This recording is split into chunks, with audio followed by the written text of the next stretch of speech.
There is a level of discipline that makes people take a small step back when they look at you. And today, we're going to walk you straight into that nirvana-level discipline, through the lens of Japanese culture. Have you ever seen those people who never fail? The ones who wake up at the same time every single morning, do the same things, and never take a break. While everyone else gives up by the third week, they keep going. While everyone else finds excuses, they simply show up. And people always say the same thing about them. This isn't normal. There's an ancient system created by Zen monks in Japan that produces exactly this kind of frightening consistency. It's called Gyoji, practice that continues by itself. And once you understand how this system works, you will never abandon a dream halfway again. But there's something important. This path is not for everyone. It requires you to kill a part of yourself you never even knew existed. But before I explain how this works, write down the habit you most want to build in your life. If you want to keep improving yourself, you can follow and like this video. Remember, you are also my motivation. Let's begin. Chapter 1, The Awakening. The story I'm about to tell you is about a programmer named Sensei. Smart, successful career, but one major problem. He couldn't keep any habit for more than 2 weeks. Gym. Stopped after 2 months. Meditation. 1 week. Books. He would buy one, read 3 pages, then throw it into a drawer. And the pattern was always the same. Monday, explosive motivation. Tuesday, first excuses. Friday, total surrender. Sunday, promises for the next week. Sensei tried everything. Habit apps, rewards, accountability partners. But nothing worked because he was facing something he couldn't even imagine. His own brain system. Until one day he discovered how Zen monks managed to meditate for 700 years straight without missing a single day. And no, this has nothing to do with willpower. It's something much stricter and far more shocking. Chapter 2, The Secret of the Monks. In Zen temples, there is a rule that looks simple but rewrites everything. Gyoji, continuous, gapless practice. Do you know what that means? Since the year 1200. Every single day at 3:30 a.m., a bell rings in a high temple. And since the year 1200, every single day, without exception, the monks wake up at 3:30 a.m. Not 3:29. Not 3:31. Exactly 3:30. And there is something that never happens in that temple. No monk wakes up thinking, maybe I'll skip today. That thought simply does not exist in their minds. Why? Because they know something you haven't noticed yet. Your brain categorizes every commitment into 2 boxes. Reversible. Irreversible. Reversible goals turn into mental negotiation. Irreversible goals simply get done. When a monk takes his vows in front of the whole community, he isn't making a promise. He is changing his identity. He doesn't say, I'll try. He declares, I am someone who meditates. The community witnesses it. His identity shifts. The mental negotiation ends. A neuroscientist at Harvard who has studied habits for 15 years discovered this. When you announce a behavior publicly, your primitive brain interprets failure as a survival threat. Our ancestors learned that losing status in the tribe meant death. Your brain still works exactly the same way. Sensei did the same thing. He wrote on a piece of paper, "I am someone who meditates for 30 minutes every day at 6 a.m. for 100 days. He signed it. Posted it on social media. Told everyone. His girlfriend said, "You're being dramatic." His co-workers said, "Bro, you're overdoing it." Perfect. Now everyone had become his fuel. All he had to do was refine it. The real test came on day 3. The alarm rang at 6 a.m. And his mind immediately started talking. "You're exhausted. This isn't healthy. Skipping one day won't change anything." But it had changed.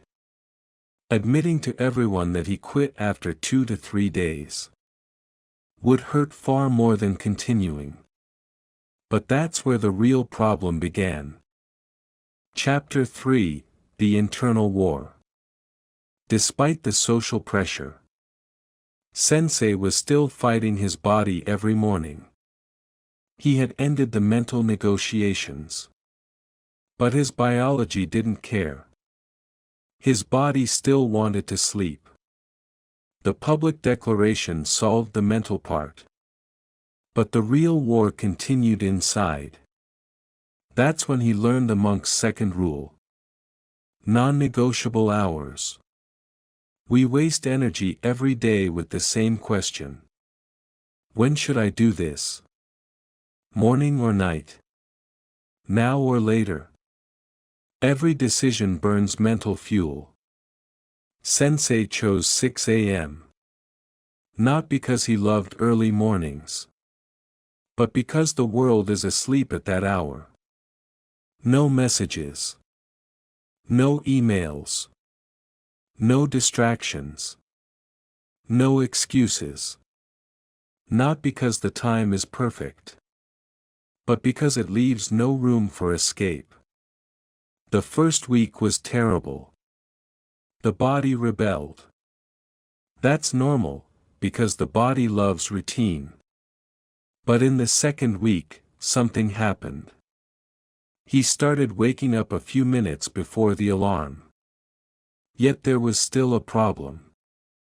The time was fixed. But the routine wasn't. Some days he meditated.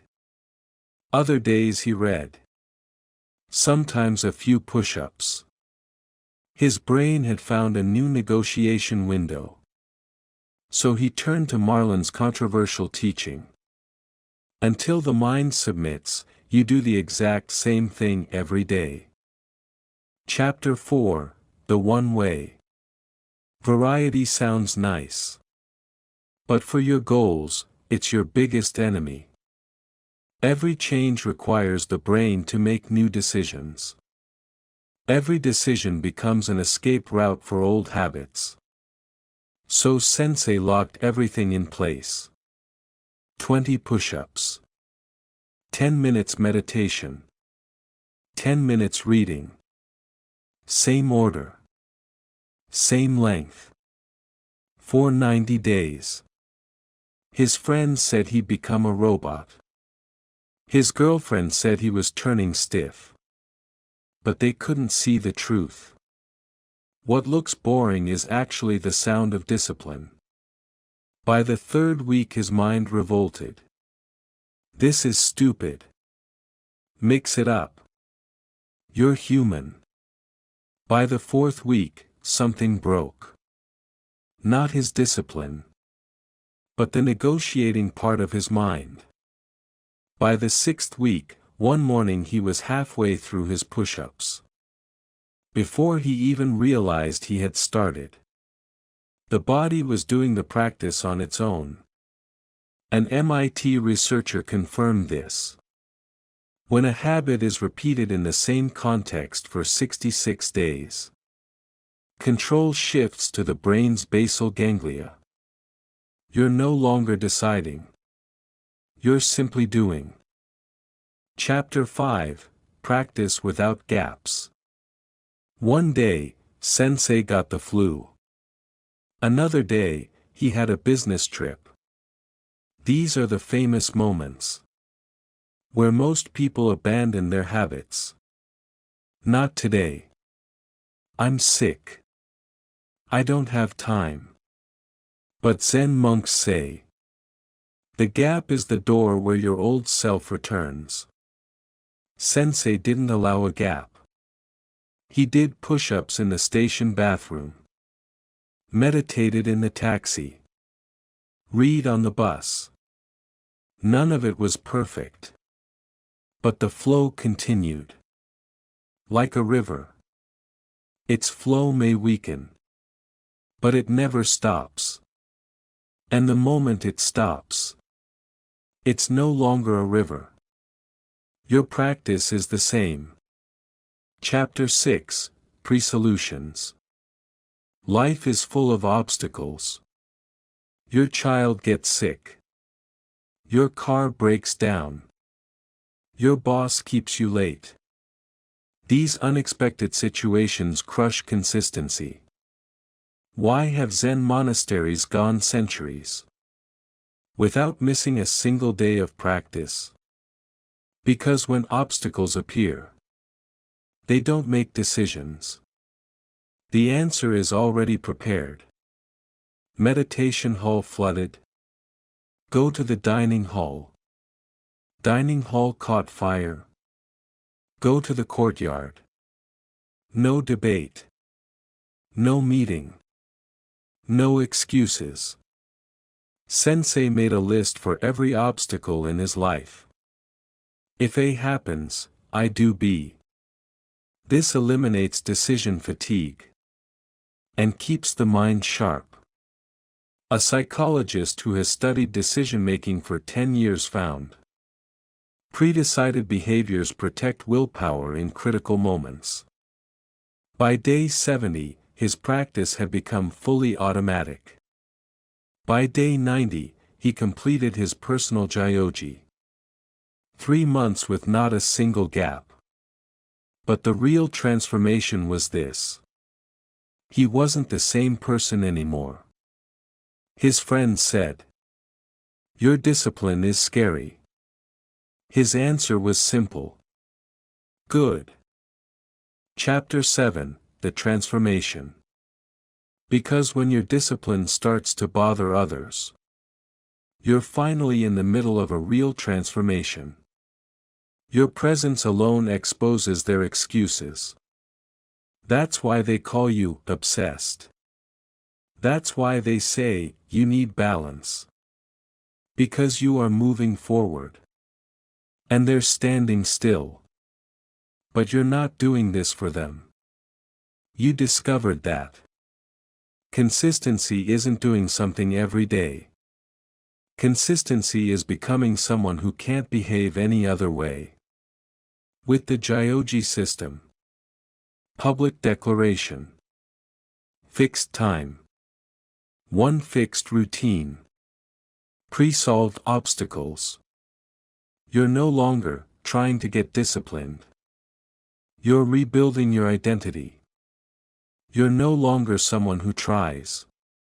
You've become someone who simply is. People will ask, how do you do it?